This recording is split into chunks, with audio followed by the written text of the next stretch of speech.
Hi there, it's Jen. Welcome to my channel. Today we're going to be making a cute little Valentine treat holder, and it opens like this. So there's a pretty good size amount of space in there to put some treats in. You can also use this topper for a bag. So if you wanted to just get a 4x6 or a 4x whatever little clear bag and just staple this to the top, you could do that if you didn't want to make the paper box that we're about to make. So if you want to make one exactly like this, let me show you how to do that. You're going to get a piece of cardstock that's 4x12. You're going to need the topper piece, and this piece is 4x2.5, depending on what you're going to put on it. Now, I printed these off of the computer. I went to the Avery label templates online and just created a label, and that's how I did this. If you wanted to stamp on it or do whatever, you can, but I just made some and printed some off. You're going to need a closure, some type of closure. I'm using Velcro dots, and then I am also embellishing my greeting with some stickers. So let's go ahead and get started on the box itself.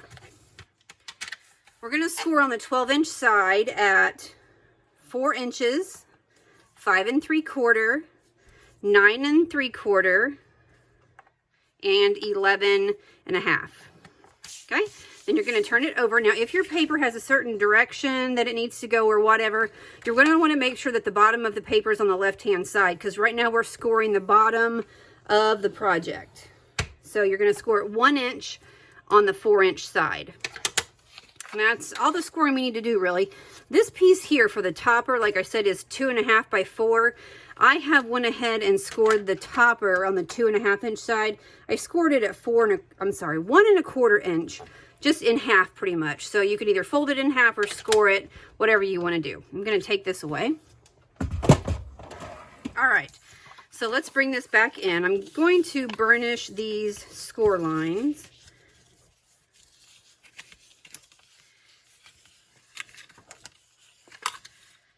And then we'll cut off this little rectangle, good lands down here. Then I'm going to cut in on all of these bottom score lines, and on these two thinner pieces, which are the width of your project, I'm just going to cut in slightly on those, just so everything folds in a little bit cleaner.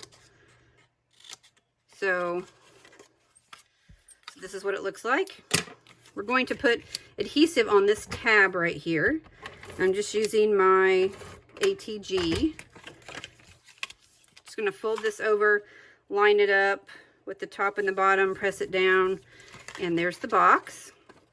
Fold in the sides, and since this is where everything gathered together, that's going to be my back, so I'm going to fold the back in, and then I'm going to lay a strip of adhesive across the bottom, really as close to the edge as you can, because this does not go all the way across. It really just barely catches the other flap, and that's okay. I mean, you're not going to be putting anything like super duper heavy in here, but when you put it down, you need to come inside with some kind of tool and really press it down to make sure that adhesive is sticking to the other piece.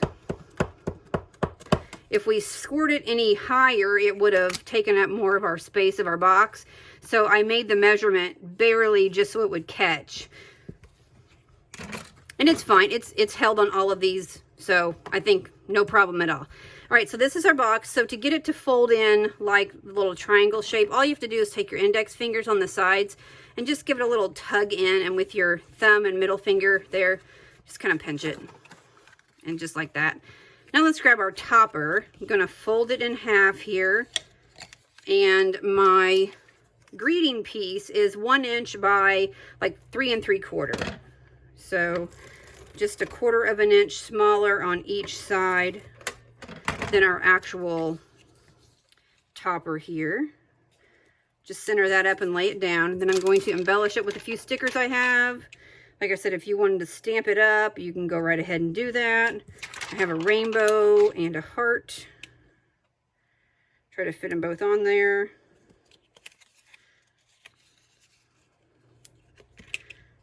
So we don't cover up any of our words.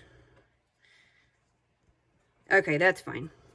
I had a little bit more space over here on the bear one, but this rainbow one is super duper cute too. Okay, so on the back flap, on the inside of that, you're going to put down some adhesive. And I am using a little bit more aggressive adhesive on this just because this is thicker cardstock and I want to make sure that it actually stays on there. I don't want the topper coming off.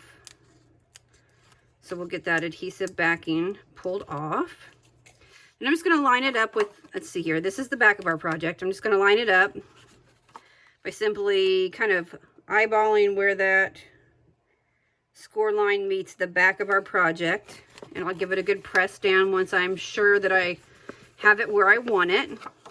I'm just going to fold in my box, fold over my topper, and then there you go. So all we need now is our closure, which is our Velcro dot. I just take one side of it, doesn't matter which side you do. Place it down. I'm going to stick the other half on it just like that. So then it's, since it's self-adhesive, it's got sticky on it right now. Then I'll fold it over and it'll stick down where I need it to line up. Then I'll just carefully peel it apart, and then I can reach my hand in here and really press down to get that piece to stick right there. And that should be just fine. Okay, so this is the project for today. Thanks for watching. You can make this with any themed paper, but for right now, since Valentine's Day is so close, that's what I chose to do. Thanks for watching. Bye-bye.